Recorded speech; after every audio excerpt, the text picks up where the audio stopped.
Ahora sí, para darle la bienvenida, ya me tocaba, tenía muchas ganas yo de platicar con Rafael Barajas, el Fisgón, gran caricaturista, ideario, por supuesto, de muchísimas situaciones importantes y progresistas. Rafael, bienvenido a Sin Censura.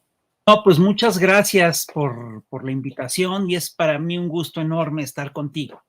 ¿Cómo va todo? Ya vi, estamos teniendo cosas nuevas que son muy chistosas, como esto de que resulta que Loret, perdón, qué lapsus tan brutal acaba de hacer, que Lorenzo Córdoba va a ser ya, digamos, un opinador frecuente de Latinus. Imagínate tú de qué estamos hablando, de cuánta imparcialidad hay en esta historia. Es una cosa increíble, ¿eh? No, y Rafael, hay que darnos cuenta, Latinos es una plataforma política por excelencia. Aquí la consideramos el medio chayoteril por excelencia. El mismo Roberto Madrazo Pintado ha reconocido que le pertenece a su familia vamos, la cara de ese sitio es nada más y nada menos que el pseudoperiodista Carlos Loret de Mola, mejor conocido como Los Montajes, por la serie de montajes que él mismo ha establecido. ¿Qué te parece que empezamos con ese tema? La salida de alguien como Lorenzo Córdoba. Claro. Yo tenía muchas ganas de preguntarte esto, porque tú publicas hace algún tiempo un libro que a mí me llamó mucho la atención, que leí a la par de un libro que se llama Los nazis en México, de Juan Alberto Cedillo. Tú publicas La raíz nazi del PAN. Y me llama la atención porque precisamente en lo ideológico, desafortunadamente se instauraron en varios puestos de poder en México a personajes como Lorenzo Córdoba. Es innegable que alguien como Lorenzo Córdoba pues tiene una ideología completamente racista, clasista, discriminadora. Si nos vamos a los inicios profascistas del PAN, podríamos incluso decir que se funda el Partido de Acción Nacional a 14 días de que Hitler invadiera Polonia. Eso es interesantísimo, ¿no? En 1939, el 16 de septiembre, a 14, 15 días de que Hitler invadiera Polonia, se funda el PAN. Sí, lo sabemos que esto ocurre, vamos, con toda la intención de oponerse a las políticas de justicia social del presidente Cárdenas. Sin embargo, esta ideología se mantuvo durante mucho tiempo y desafortunadamente, pues tuvimos en muchos puestos de poder a personajes como Lorenzo Córdoba, que hoy, como bien mencionas, seguirá en la política, seguirá en los medios de comunicación. No sé si quieres comentar algo sobre esto, querido Rafael. Sí, mira, yo no estoy seguro de que Lorenzo Córdoba lo podamos equiparar con el fascismo. Yo creo que es una cosa muy distinta. Es un personaje de otro corte, es un personaje de otro tipo, pero es claro, es un hecho que sí tiene, digamos, una beta racista muy importante. No necesita ser fascista para ser racista. Y yo sí creo que en la sociedad mexicana esta beta racista está muy arraigada y tiene mucho que ver, entre otras cosas, con lo que fueron las lógicas de la colonia.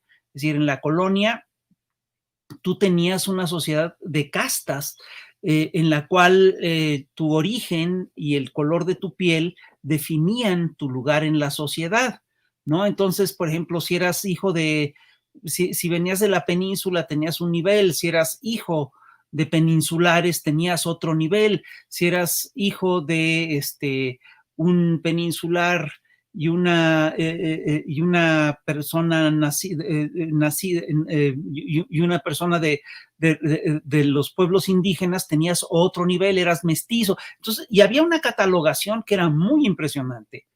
Y llegaban a nombres hasta chistosos, ¿no? Saltapatrás, Tente en el aire, en fin. Y yo sí creo que esta visión racista que se gesta en la colonia sigue vigente hoy en día a muchísimos niveles.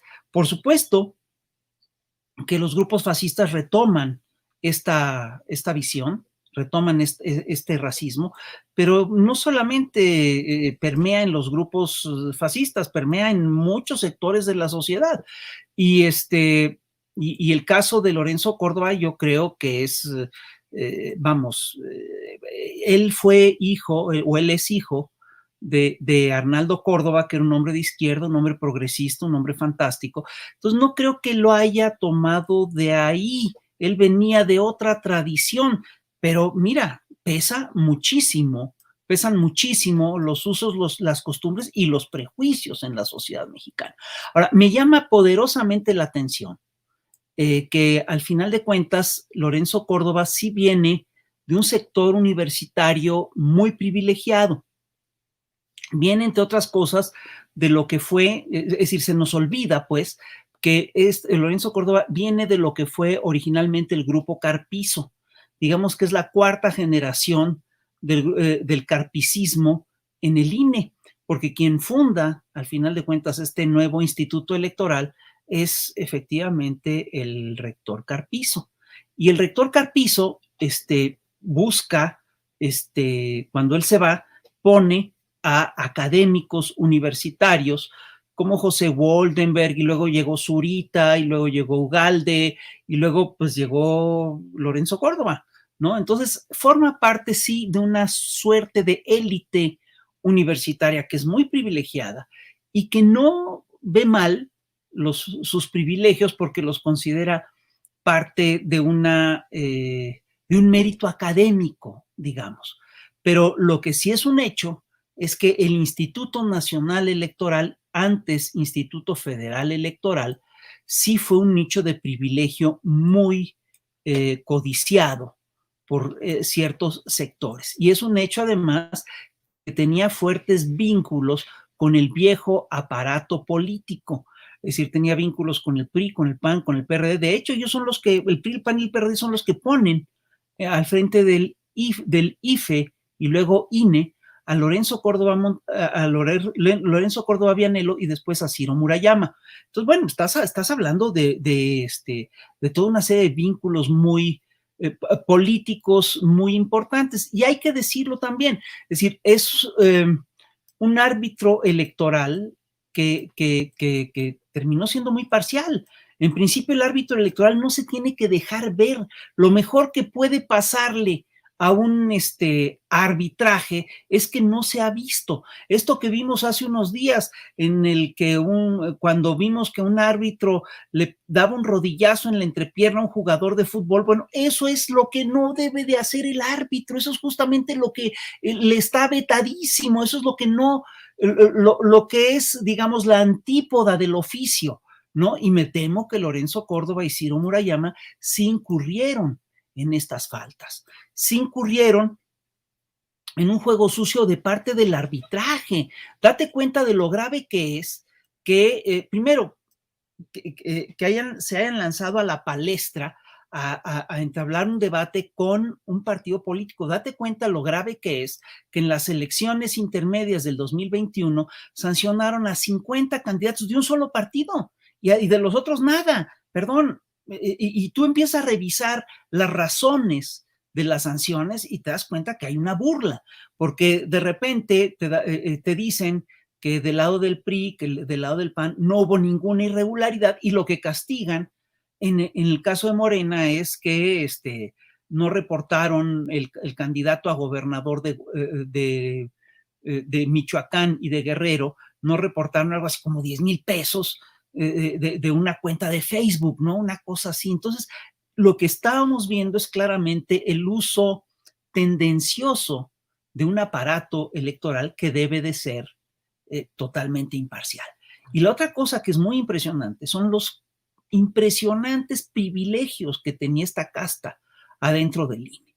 Es decir, es increíble, les pagamos la tintorería, les pagamos un seguro médico carísimo, les pagábamos las comidas, tenían unos sueldos extraordinarios y lo que es más impresionante y que se está revelando ahora, ¿sí? Es que Lorenzo Córdoba y Ciro Murayama y Edmundo Jacobo,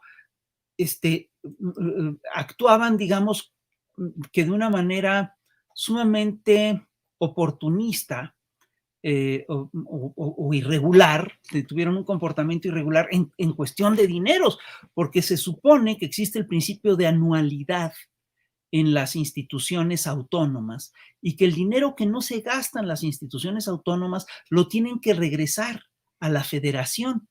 Y resulta que estos señores tenían por lo menos 2 fideicomisos, ¿sí? Uno para pasivos laborales y ahora sabemos que de ahí salieron las enormes pensiones que se han dedicado estos señores, ¿no?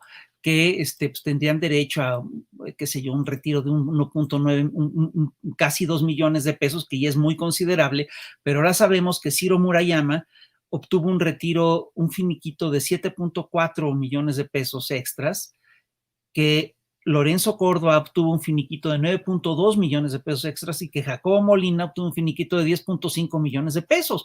Entonces, bueno, de ahí venía, de ahí vienen esos finiquitos, de ese fideicomiso. Y había otro fideicomiso para obras del INE y tampoco lo regresaban, perdón. Eso sí es abusar,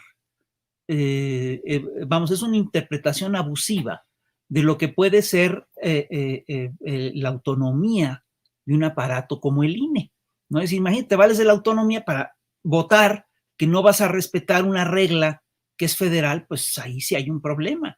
Y yo sí creo que esas cosas se tienen que revisar. Ahora, es muy chistoso porque estos personajes ahora salen diciendo que son perseguidos políticos, que los están atacando, que los están persiguiendo. Es decir, perdón, nadie los está persiguiendo por sus opiniones políticas. Sí me parece que son criticables y que fueron criticables sus posturas políticas cuando estaban al frente del INE y del IFE y que no fueron imparciales. Eso, por supuesto, que me parece criticable, pero yo sí creo que lo que ahora está revisando la gente, lo que ahora está molestando a este sector de la opinión pública es justamente la opacidad en el manejo de los recursos. Es decir, a mí que me expliquen bien qué pasó con esos fideicomisos, y eso no es ninguna persecución política, yo simplemente quiero que me aclaren ahora sí que dónde quedó el dinero, ¿no? Y eso es parte del problema. Y sí me parece que es muy importante que hayan llegado 4 nuevos consejeros por la vía de la tómbola al INE. Me parece increíble que el Partido Acción Nacional, que aprobó, fíjate, eh, eh, López Obrador les propone una reforma electoral para que estos consejeros sean elegidos por voto directo. El PAN, el PRI y el PRD se niegan a esto, cierran la puerta a esto. Bueno, entonces lo que queda son los procedimientos con los que ellos habían funcionado durante décadas. Y son procedimientos que favorecen al partido mayoritario. Pues el partido mayoritario toma las decisiones y entonces están muy enojados, ¿sí? Porque se tomaron las decisiones así y ahora quieren impugnar. ¿Con qué bases? A mí me parece que son increíbles. Y lo que queda muy claro es que estaban acostumbrados a negociarlo absolutamente todo por debajo de la mesa, que esperaban una negociación de los consejeros también en esta ocasión, ¿sí? Y para llegar a esta negociación solían presionar. Y la otra cosa es que tampoco, la otra cosa que me queda clara, además de que estaban acostumbrados a negociarlo todo, es que tampoco son buenos estrategas políticos, porque esto que ocurrió no solamente era previsible, sino que era inevitable a partir de las decisiones que ellos mismos fueron tomando y que además los fueron exhibiendo como unos antidemócratas. Ese es el problema más severo para ellos, ¿no? Entonces, a mí me parece que sí es importante la llegada de los 4 nuevos consejeros, pero no se nos debe de olvidar que hay otros consejeros que siguen en funciones en el INE y que están claramente ligados al aparato del viejo régimen. Entonces, sí soplan vientos frescos, vientos distintos, sí, pero la renovación no es de ninguna manera una renovación completa.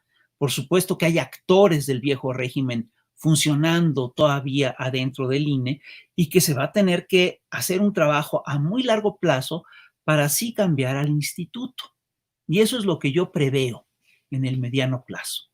No, y yo creo, querido Rafael, que en todo caso tendrían que enfrentar algún tipo de consecuencia penal por la serie de irregularidades que existe. Si no es una consecuencia penal, o al menos una consecuencia en cuanto a sus personas y la realidad que detentan precisamente en los medios de comunicación corporativos. Bien lo mencionabas, tenemos a un Lorenzo Córdoba que pues actuó en situaciones muy irregulares, como la determinación de quitarle la campaña, quitarle la candidatura al profe Morón, a Salgado Macedonio, mientras que alguien como Samuel García no pudo comprobar millones de campaña en su campaña, a él sí le permitieron seguir y se convirtió en una de nuestras peores desgracias nacionales que gobierna en estos momentos Nuevo León. Pero hay otra parte muy importante que se nos está olvidando aquí.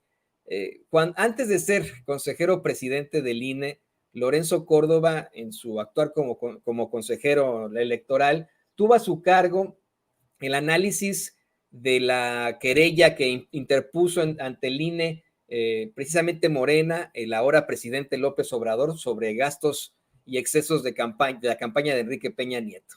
Es un clip que es muy difícil de conseguir, no hemos podido conseguir ese video. Yo me acuerdo de aquel entonces, cómo es que al dar a conocer sus hallazgos, Lorenzo Córdoba hasta se burlaba diciendo que pues que no se habían pasado en esto en la campaña y que el PRI estaba bien. Después viene el drama Odebrecht, el mismo Marcelo Odebrecht acepta que ha sobornado a líderes en toda Latinoamérica, la misma empresa acepta que le dieron dinero a la campaña de Enrique Peña Nieto. Emilio Lozoya Austin lo confiesa como su director internacional de campaña y luego como director de Pemex. Y el caso, desafortunadamente, se cierra justo antes de que termine la gestión de Lorenzo Córdoba.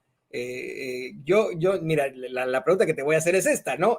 ¿Consideras que sigue teniendo y tendrá más carrera política un personaje como este? ¿Se ha planteado por ahí que si no es 2024, a lo mejor lo tendríamos como el principal representante de la derecha en 2030? Mira, yo creo que sí, a ver, varias cosas. Primero, yo sí creo que lo primero que tenemos que hacer con los consejeros salientes lo primero que tenemos que hacer es una investigación acerca de qué ocurrió con lo de los fideicomisos. En una de esas sí todo está muy derecho, pero pues en una de esas sí no, es decir, y yo sí creo que tenemos, es decir, razones para pedir que eso se revise. El propio titular de la UIF, Pablo Gómez, dice que esos dineros son irregulares. El propio Pablo Gómez dice con toda claridad que estos finiquitos que se están dando Ciro Murayama, Lorenzo Córdoba y Jacobo Molina no son legales, entonces son cosas que tenemos que revisar, por supuesto. Ahora, efectivamente, si nosotros revisamos la carrera de Lorenzo Córdoba, nosotros veremos que Lorenzo Córdoba fue un buen comunicador, fue un buen vocero del INE, que por eso llegó a donde llegó, pero tampoco es un hombre que haya garantizado la imparcialidad de las elecciones, ni que haya garantizado realmente elecciones transparentes, ¿no? Es decir, a mí no se me olvida de ninguna manera pues lo que acabas de mencionar, ¿no? Es decir, Lorenzo Córdoba avala el fraude de Calderón. Ya era consejero y vota a favor del fraude de Calderón. Esto que estás contando también es inolvidable, es una ofensa inolvidable.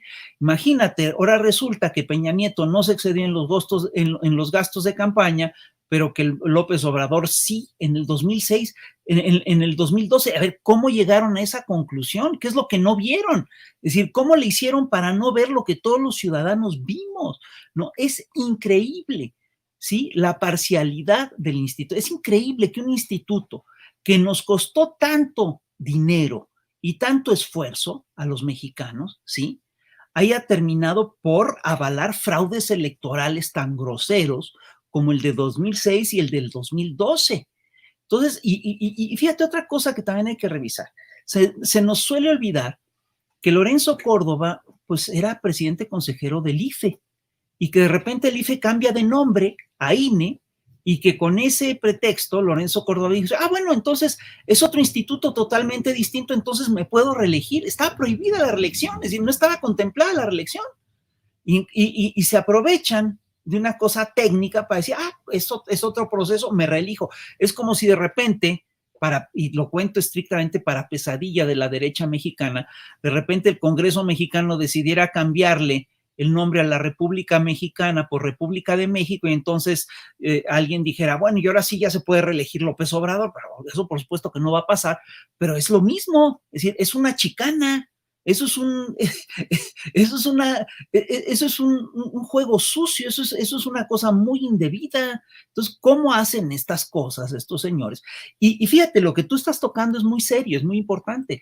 Ahora Lorenzo Córdoba se encuentra con que se sale del Instituto Nacional Electoral, no sabe mucho qué hacer. Me llama poderosamente la atención que se quiera presentar como articulista o editorialista de un medio tan parcial como Latinos, ¿no? Me parece que ahí no puede estar el árbitro electoral, supongo un exárbitro electoral, es decir, eso no sé si él se da cuenta, pero lo ensucia y básicamente valida muchas de las críticas que se le han hecho. Pero yo sí estoy convencido que Lorenzo Córdoba sí tiene aspiraciones políticas. Yo sí creo que él va a operar a muchos niveles como una suerte de vocero de la oposición en los próximos meses. La ley le prohíbe al árbitro electoral buscar cargos o candidaturas durante, creo que son 2 años o 2 años y cacho, no estoy seguro, pero se lo prohíbe de manera que legalmente no puede presentarse como candidato en los próximos años, en los próximos 2 años, pero sin lugar a dudas, la derecha lo considera digamos, un valor suyo, lo considera un activo de esa rama de la política, y pues a mí me parece que ahí están haciendo un muy mal cálculo tanto Lorenzo Córdoba como Claudia X González, como los partidos que lo puedan o pretendan postular. Yo creo que es importante para ellos, entre otras cosas, porque era un operador. Es decir, eso, vamos, el que sea importante para ellos te revela qué tan eficaz era como operador político entre el PRI, el PAN y el PRD, porque estos 3 partidos, hay que recordarlo, son partidos que siempre se llevaron horrible, que tienen diferencias profundas, que son capaces de hacerse trampa y media, trapacería y media, y sin embargo, siempre acababan negociando. Yo estoy convencido de que uno de los negociadores que estaban en la cúpula de todo este proceso, pues era Lorenzo Córdoba, y eso tenía que ver, entre otras cosas, con su cargo al frente, con el hecho de que estaba al frente del Instituto Nacional Electoral. Ya fuera del Instituto Nacional Electoral, no sé qué tan eficaz sea como negociador, ¿no? Eso lo tendremos que ver, porque el cargo, por supuesto, que lo fortificaba como negociador del PRIAN. Fuera del cargo, quién sabe qué tan eficaz sea. Y lo que sí te puedo decir con toda claridad es que está mucho más desacreditado de lo que él piensa y de lo que piensan los señores de la oposición. Ahora bien, esto que estamos tocando a mí me recuerda aquella frase famosa de Fidel Velázquez en la que decía, no, es que la caballada está muy flaca, para referirse a los posibles sucesores del entonces, creo que era de López Portillo, si mal no recuerdo, ¿no? Y efectivamente la caballada de la oposición de la derecha está flaquísima. Es decir, a pesar de su volumen, el señor Gustavo de Hoyos no es un buen candidato, es un jamelgo bastante incompetente en muchos sentidos. El otro día lo vimos tomarse una foto comprando una garnacha, ¿no? Para darse baños de pueblo, y lo que te queda claro en esa foto es que ese señor estaba en ese momento conociendo a este sector que se llama el pueblo, ¿no? A uno de los personajes del pueblo. Es decir, es increíble que Lili Téllez sea considerada una candidata posible para contender en la contienda del 2024. Vamos, Lili Téllez no gana un solo debate. Lili Téllez, no articula 2 frases coherentes. Lili Téllez tiene problemas muy serios de formación, ¿no? Pero eso sí, los suple con una enorme arrogancia. Entonces esa mezcla de arrogancia e ignorancia nunca ha sido buena, ¿no? Y de clasismo, de profundo clasismo, lo que unifica a todo este sector es un profundo clasismo. ¿Quiénes son esos candidatos? Imagínate, Lorenzo, es decir, si tú revisas quién es la página, quién es la plana mayor de la derecha para las elecciones del 2024, pues te vas a dar cuenta que está Alito Moreno, ¿no? Un señor, bueno, que Laida Sansores se ha encargado de encuerar, ¿no? Y que la verdad es un personaje muy cuestionable, ¿no? Por sus prácticas, por su enriquecimiento inexplicable, por sus vínculos con periodistas corruptos, con políticos corruptos, con propagandistas corruptos. Bueno, pero ese es el candidato del PRI. El otro sería Ricardo Anaya, que es prófugo de la justicia. El otro es Cabeza de Vaca, que también está prófugo que también tiene una investigación penal pendiente, bueno, está interrumpida y lo que tú quieres, pero que tiene acusaciones penales muy severas. Y bueno, pues dentro de todo este panorama, el otro es Gustavo de Hoyos, imagínate, en este panorama, bueno, en este panorama tal vez Lorenzo Córdoba no se vea tan mal, pero ve nada más con quién se está codeando. Dime con quién andas y te diré qué tan corrupto eres. En definitiva, y esa es la realidad de alguien como Lorenzo Córdoba. Como bien mencionabas, pues es hijo del gran Arnaldo Córdoba.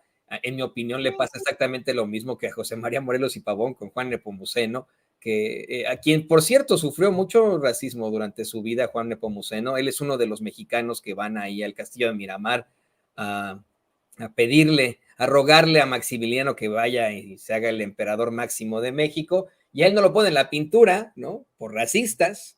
Él no lo ponen, hasta toman fotos de aquel entonces, de aguerrotipos de aquel entonces, y a él no le sacan la foto porque él tenía un mapa genético distinto al que aceptaban estos conservadores. Pero ya para cerrar, querido Rafael, al hablar precisamente de candidatos y de situaciones que se dan en la política, tenemos en el Estado de México, no puedo yo especular como periodista, pero todo indica a que la elección está ya decidida en el Estado de México, con una candidata que no tenía nada que ver precisamente con esas esferas del poder, la maestra Delfina Gómez. Y las encuestas lo dan a conocer de esta forma.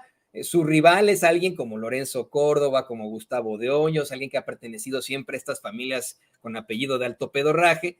Pero hay una situación muy distinta en Coahuila. En Coahuila, las encuestas ponen muy de cerca al candidato del PRIAN-RD con el candidato de Morena, que es Arturo Guadiana, ex senador de la República, y muy por debajo está Mejía Verdeja, pero si juntáramos lo que tiene Mejía Verdeja con lo que tiene Armando Guadiana, sí podrían derrotar, en todo caso, al candidato del PRI, que es el PRI en general, ¿no? Y sacar de ese baluarte del PRI, de ese pilar del PRI, a ese partido para siempre. Hemos escuchado a ti ser muy crítico de Mejía Verdeja en estos momentos, pero hay que también tomar en consideración lo que opina la gente en nuestras redes sociales y en lo general. Armando Guadiana no resultó ser un candidato muy querido, muy seguido por la gente. ¿Qué podemos hacer? ¿Qué se puede hacer desde el progreso, desde la izquierda, en un caso como tan complicado como el de Coahuila? Sí, mira, a ver, primero quiero retomar lo que dices de Juan Nepomuceno Almonte. Incluso los liberales le criticaban a Juan Nepomuceno Almonte el color de su piel. Le habían, si mal no recuerdo, es Guillermo Prieto el que le escribe una canción en que lo pinta como un indio de Huacal y le manda una maldición en náhuatl. Le dice a Moquinequi, Juan Pamuceno, no te lo plantas el majestad. Le dicen Pamuceno. Es decir, eran muy clasistas en aquel entonces. Bueno, pero regresando a lo que dices del Estado de México y de Coahuila, mira, yo creo que de aquí tenemos que sacar lecciones que son muy importantes.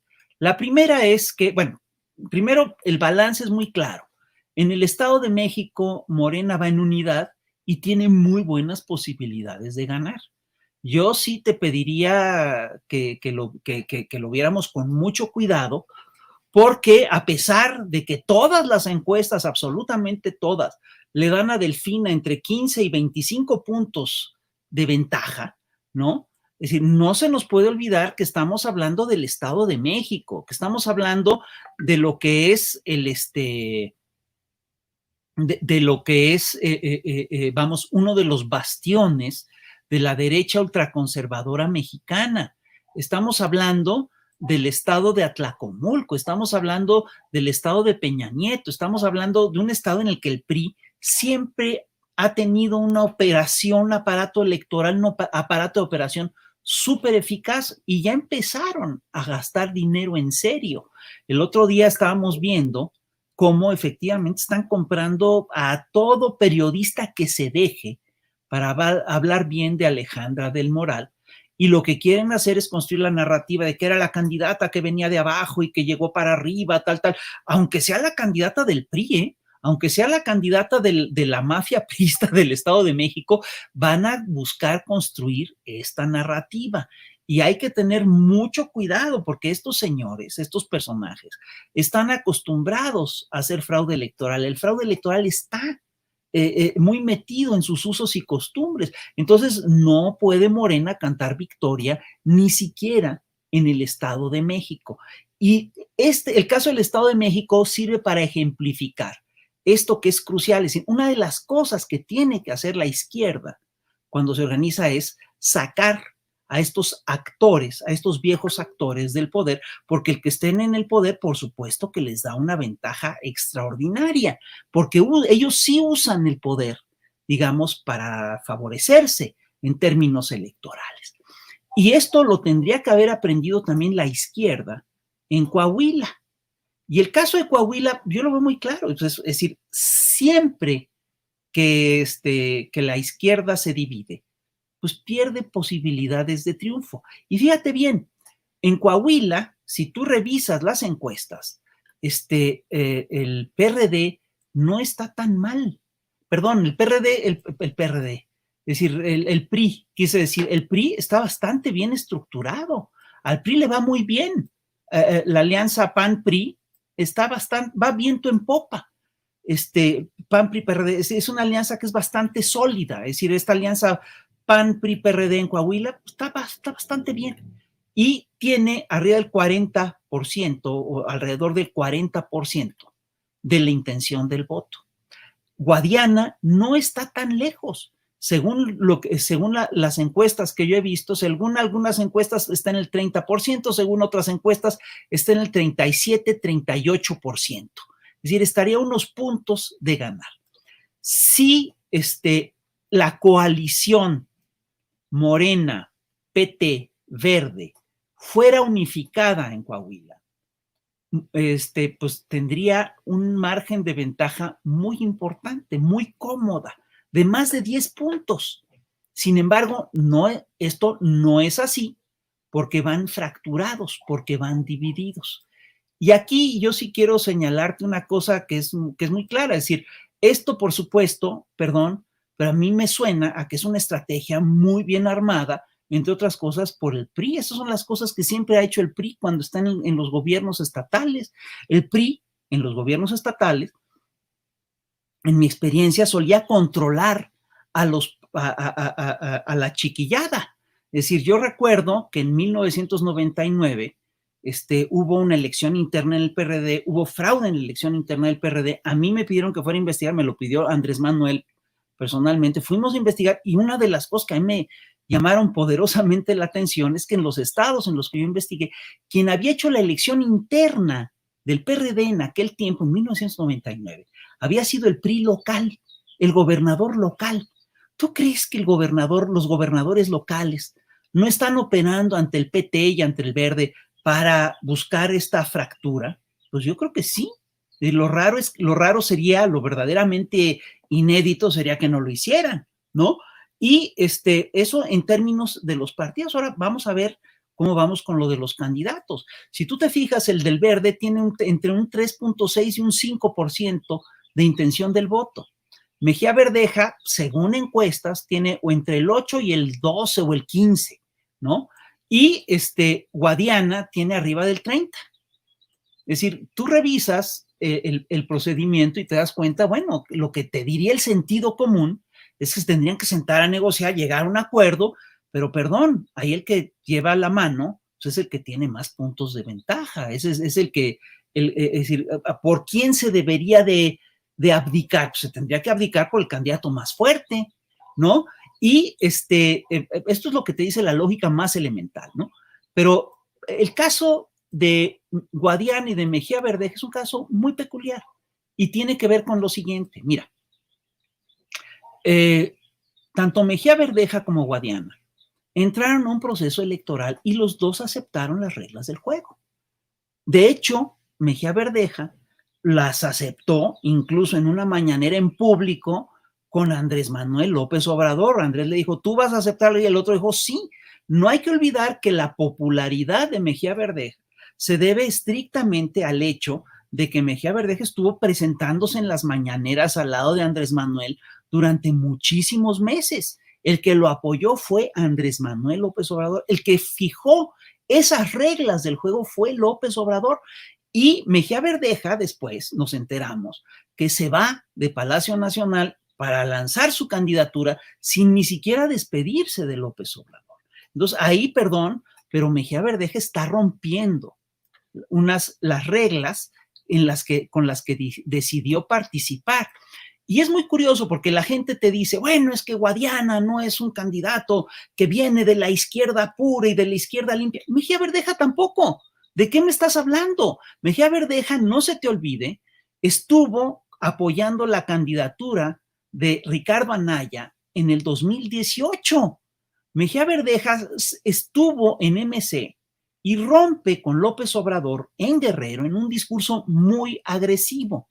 Entonces, es decir, aquí lo que estamos enfrentando es una cosa muy peculiar, y es que la izquierda, como toda agrupación política, es una izquierda que está conformada por varios sectores, y Morena en particular es un frente amplio.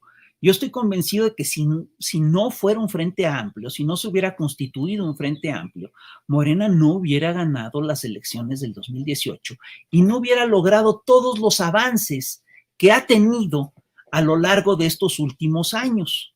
Entonces, yo sí le quiero plantear a los partidarios de Mejía Verdeja, les quiero pedir que reflexionen qué están haciendo, a quién están favoreciendo, porque el discurso de Mejía Verdeja es, no, yo en realidad mi pleito es contra el Moreirato. Si es contra el Moreirato, entonces ¿por qué no se alía con el Verde y con Morena para sacar a Moreira?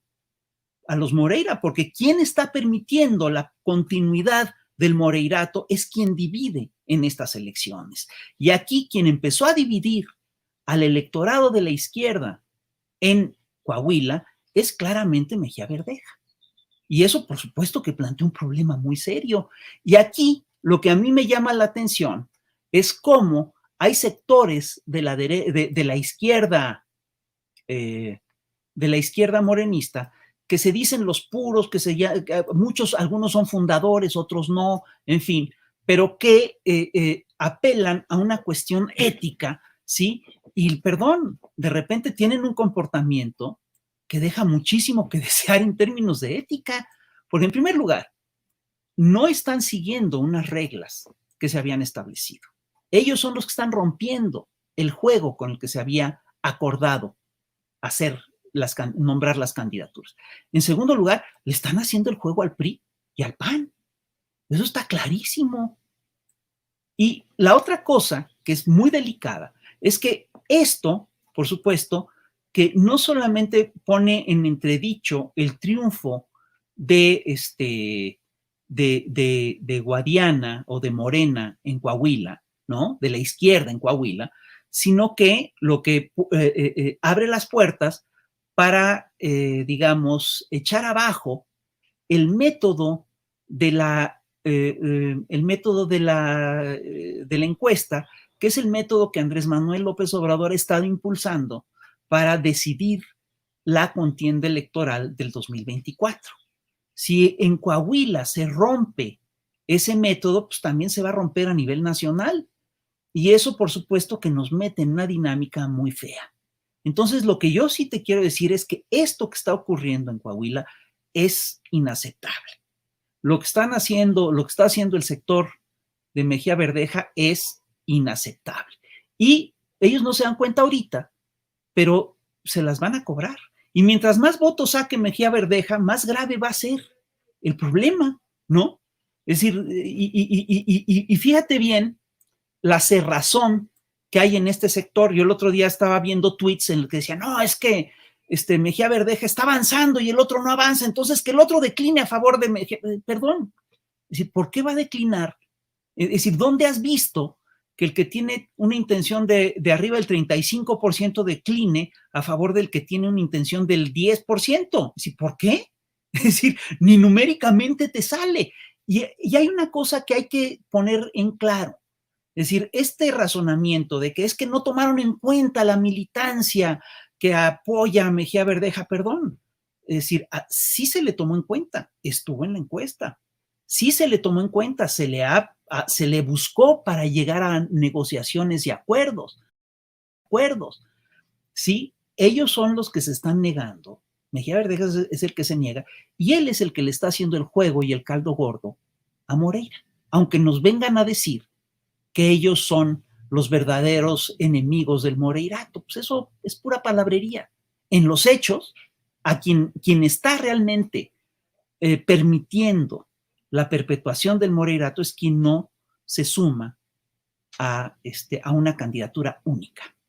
No, y un principio elemental de la ciencia política es el dividir y vencerás, ¿no? Es más que claro. Querido Rafael Barajas, Fisgón, qué gusto me dio platicar contigo, compartir esto contigo aquí en Sin Censura. Igualmente. Es enriquecedor escucharte. Por favor, compártenos tus redes sociales para que la gente se ponga en contacto contigo, para que pues vean qué es lo que estás haciendo. Y yo lo que, a mí me gustaría que hubiera un debate alrededor con la gente de Mejía Verdeja, porque yo no les escucho razones, yo creo que es algo que habría que hacer y este es un espacio para hacer eso, porque la verdad sí veo mucho sectarismo, muy poco entendimiento de lo que debe ser un frente amplio, ¿sí? Y además una idea muy equivocada de lo que es una figura de principios, ¿no? Porque si tú me dijeras, bueno, de un lado está Guadiana y del otro lado está Andrés Manuel López Obrador, digo, bueno, está muy claro, ¿no? Pero si de un lado está Guadiana, del otro lado está Mejía Verdeja, oye. Fíjate que en un principio sí llegamos a buscar a Mejía Verdeja cuando ocurrió esta situación en la que dejó esa carta, le dejó esa carta al presidente López Obrador sin siquiera despedirse personalmente, ya no nos respondió. Pues seguiremos no. buscando y este micrófono está abierto hasta para los fachos, o sea que bienvenidos los seguidores de Mejía Verdeja y como dice Fisgón, pues claro, sería interesantísimo escucharlos en un debate. Abramos un debate porque, es decir, eso a mí me parece que es una postura que es muy delicada, que puede provocar una derrota. Y ojo, dije puede, porque pues el otro, es decir, Guadiana no está muy lejos del candidato del PRIAN-RD, ¿no? Y que acusa básicamente una falta de entendimiento de lo que es el más mínimo oficio político. Y te voy a decir, a ver, entonces, ¿cuál es mi preocupación? Además, algo que lo pongo sobre la mesa y ustedes me dirán, lo veremos más adelante. Pero Mejía Verdeja está cerrando su carrera dentro de Morena. Después de esto, es la segunda vez que Mejía Verdeja abandona a López Obrador. Pero sí lo hizo después del 2006, lo hizo después del 2006 y lo acaba de hacer ahora. ¿Cuál va a ser su futuro político? Yo te voy a decir qué es lo que yo puedo prever. Va a acabar trabajando para el gobernador del PRIAN-RD si es que gana. No, yo te diría que eso ha sido lo desafortunado a veces en Morena, que se quedan muchos de este tipo de personas. Ahí está Ricardo Monreal, ¿no? Ricardo Monreal que hizo exactamente lo mismo en la Ciudad de México en la elección de 2018, ¿no? Ahí creo que... pero en esa elección, al final de cuentas... Tendría que rechazar este tipo de personajes, ¿no? Sí, pero al final de cuentas, Ricardo Monreal en la elección del 2018 cerró filas, ¿eh? Pues sí. Sí, y al final con el presidente sí. Tienes toda la razón, Rafael. Ahí sí, en definitiva.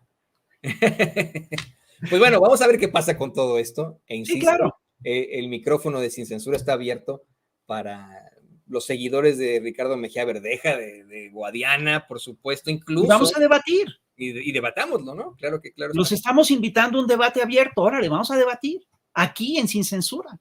Sí, ahí está, ¿eh? Ahí está, ya hizo el llamado Rafael Barajas aquí en Sin Censura y pues, es más, tú estás más que invitado a moderarlo con nosotros, ¿eh? Ok.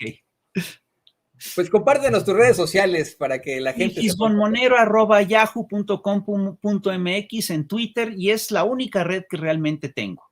Es la Excelente. única que consulto. Yo sigo a Fisgón, yo lo sigo desde hace muchos años ahí en Twitter.